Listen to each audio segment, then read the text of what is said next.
Hi viewers, welcome back to my channel. ఈరోజు నేను మీకు ఒక మంచి ప్లేస్ని చూపించాలని ఒక దగ్గరికి వెళ్ళబోతున్నాను. అది సస్పెన్స్. ఇక్కడ వచ్చేసి నేను ఎయిర్పోర్ట్లో వెయిట్ చేస్తున్నానండి ఫ్లైట్ కోసం.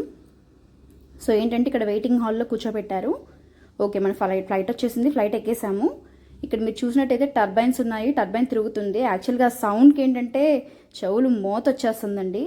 బట్ ఏంటంటే బాగుంది అని చెప్పి నేను ఈ వీడియో తీస్తున్నాను. ఫ్లైట్ మనకి టేకాఫ్ అయిపోతుంది. యాక్చువల్లీ రివర్స్లో పెట్టి తీసాను ఈ వీడియోని నేను. చూడండి ఎంత దగ్గరగా తీస్తున్నాను, ఎంత దగ్గరగా కనిపిస్తుందో మనకి. ఇది జనరల్గా వచ్చేసి మనకి 600 to 700 కిలోమీటర్స్, అంటే అంత ఫాస్ట్గా వెళ్తుందన్నమాట. సో ఇక్కడ చూసినట్టయితే ఆ టేకాఫ్ అయ్యేది మొత్తం మనకి కనిపిస్తుంది. చెవులు అయితే మోగిపోతున్నాయండి ఆ సౌండ్కి అయితే. యాక్చువల్గా ఈ పైన వ్యూ అంతా చూడొచ్చు ఎంత బాగా ఉందంటే. పైనుంచి మన వారధి కానీ ప్రతి ఒక్కటి అంటే చిన్నగా మొత్తం అంతా బాగా కనిపిస్తుంది. వ్యూ అయితే చాలా బాగుంది. వాళ్ళు డోర్ క్లోజ్ చేసుకోమంటున్నారు, బట్ ఏంటంటే నేను వ్యూ మీకు చూపించాలి కాబట్టి నేను ఓపెన్ చేసి పెట్టాను.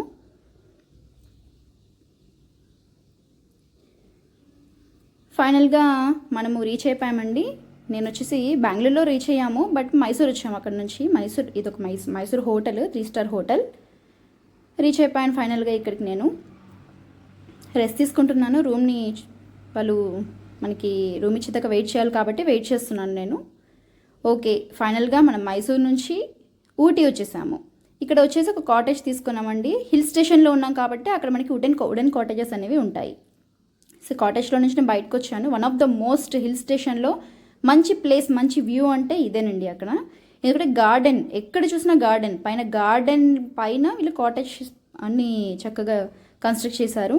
ఎక్కడ చూసినా చెట్లే మనకి, అంటే గ్రాస్తో చెట్లను డిస్టర్బ్ చేయకుండా చక్కగా ఒక మంచి షేప్ వచ్చేలాగా నీట్గా చేశారు. ఇక్కడ చాలా షూటింగ్స్ కూడా జరిగాయి. మీరు అబ్జర్వ్ చేసినట్టయితే మీకు బాగా అర్థమవుతుంది. ఇవన్నీ కూడా కాటేజెస్. సో ఫ్లవర్స్, ఇప్పుడు నేను చూపించేదంతా కూడా ఫ్లవర్ లేకుండా జస్ట్ మనకి లీవ్స్ వరకు కనిపించే గార్డెన్ వరకే ఉంది. ఫ్లవర్స్ ఉన్న గార్డెన్ ఇంకోటి ఉంది, చూపిద్దాం అనుకున్నాను, బట్ ఏంటంటే అక్కడ ఎలో లేదు.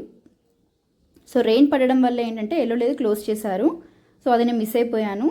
ఇక్కడ మీరు చూసారా, లోపలికి వెళ్ళడానికి మనకి ఈ రూట్స్ అనేది డిస్టర్బ్ చేయకుండా నీట్గా దాన్ని కట్ చేసి వెళ్ళడానికి ఒక వే అనేది పెట్టారు. అసలు చాలా క్రియేటివిటీ అండి. అసలు ఎంత బాగుందంటే నేచర్తో, మనం నేచర్లో ఎన్ని అందాలు ఉన్నాయని మనం చూసుకోవచ్చు.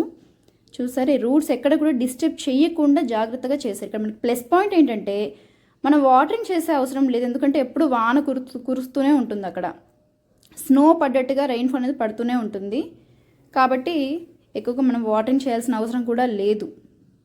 ఈ వ్యూ అయితే చాలా బాగుందండి. నేనైతే చాలా ఫీల్ అవుతున్నాను. ఇది చాలా బాగుంది. చక్కగా ఎక్కడ చూసినా సరే మనకి పచ్చదనం, ఆ నేచర్ అనేది కనిపిస్తూ ఉంటుంది. నెక్స్ట్ వచ్చేసి ఇక్కడ చూసుకున్నట్టయితే ఈ ట్రీస్ ఇప్పుడే కాదండి, చాలా వందల కాలం నాటి ట్రీస్. ఈ ట్రీస్ కూడా ఇక్కడ ఈ బిల్డింగ్ ఏదైతే ఉందో అది కన్స్ట్రక్ట్ చేస్తున్నారు. ఏంటంటే ఈ షూటింగ్ స్పాట్స్కి వాటికి సంబంధించి చేస్తున్నారు. నెక్స్ట్ వచ్చేసి నేను కాఫీ తోటకి వచ్చేసానండి. ఈ చెట్టు వచ్చేసి దగ్గర 300 సంవత్సరాల క్రితం నాటి చెట్టు. దీని వేర్లు అవి కూడా కింద చక్కగా ఉన్నాయి. ఈ కాఫీ బీన్స్ అవన్నీ కూడా మనకు కనిపిస్తున్నాయి. చూసారా ఈ చెట్టు చూసారా? అసలు అన్ని సంవత్సరాల చెట్టుని నేను చూస్తానని నేనైతే అనుకోలేదండి. నేను టచ్ చేయాలనిపించింది, దాని దగ్గరికి వెళ్ళి చాలాసేపటి దాకా నేను రాలేదు, అక్కడే ఉన్నాను. చాలా బాగుంది ఇక్కడ మాత్రం ఈ తోటలో. చూసారు ఇక్కడ ఈ రూట్స్ అనేవి బయటికి ఎంత పెద్దగా ఉన్నాయో చూసారా? నేను కొన్ని కాఫీ బీన్స్ అయితే తీసేసుకున్నానండి, వాళ్ళకి తెలియకుండా. వాళ్ళైతే కొయ్యొద్దు అని చెప్పారు, బట్ నేనేంటంటే నాకు గుర్తుగా నేను పెట్టేసుకున్నాను. అక్కడ నుంచి నేను వాటర్ ఫాల్ దగ్గరికి వచ్చానండి.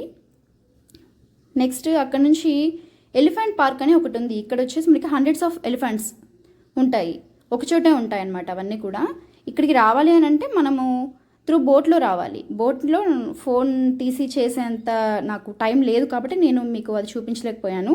బట్ నేను డెస్టినేషన్కి వచ్చేసాను కాబట్టి మీకు ఇక్కడంతా చూపిస్తాను. ఇక్కడ కొన్నే కనిపిస్తున్నాయి, లోపల చాలా ఉన్నాయి, బట్ మనల్ని వెళ్ళనివ్వరు. మనకు గైడ్ కావాలి కాబట్టి నేను గైడ్ని తీసుకొని వెళ్ళినంత షూట్ చేయలేదు, బట్ నేనైతే చూసాను. అదంతా కూడా చాలా బాగుంది.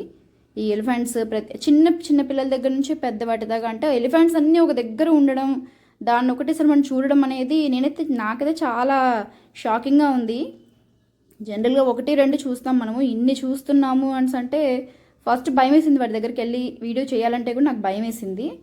ఇక్కడ చూసినట్టయితే మనం ఇక్కడికి రావాలి అని అంటే త్రూ బోటే రావాలి. బోట్లో మనల్ని ఇక్కడికి తీసుకొచ్చి చూపించి మళ్ళీ లాంగ్ అంటే ఆ ఊరికి కొంచెం దూరంగా పెడతారు వీటిని. మళ్ళీ అవి అది ఆ రివర్ దాటి రాకుండా దూరంగా పెడతారు వాటిని. సో ఇప్పుడు నేను మిమ్మల్ని తీసుకొచ్చింది ఎక్కడికి అని అంటే నీలగిరి హిల్స్కి తీసుకొచ్చాను. నీలగిరి హిల్స్ అనేది వన్ ఆఫ్ ద మోస్ట్ పెద్ద పీక్ అండి ఇది. ఇక్కడికి మనం బై ట్రక్లో వెళ్తాము, ట్రెక్కింగ్ చేసుకుంటూ వెళ్తాం అనమాట. ఇక్కడ మీరు ఈ వ్యూ చూసినట్టయితే మీకు సరిగా తెలుస్తుందో లేదో కానీ చాలా అసలు చాలా ఒక 8-9 కిలోమీటర్స్ ఉంటుందండి కిందికి లోతు. గాలి కూడా బాగా విపరీతంగా వస్తుంది, ఒక మనిషి కొట్టుకెళ్ళిపోయేంత ఘనంగా వస్తుంది గాలి. స్పెట్స్ పెట్టుకొని వచ్చాను, ఆ గాలికి నా స్పెట్స్ కూడా వెళ్ళిపోయాయి. సో ఏంటంటే అంత గాలి వస్తుంది ఇక్కడ. ఆ వ్యూ చూసారా వెనక, అసలు ఆ హిల్స్ కానీ అదంతా చాలా లోపలికి లోయ అదంతా కూడా.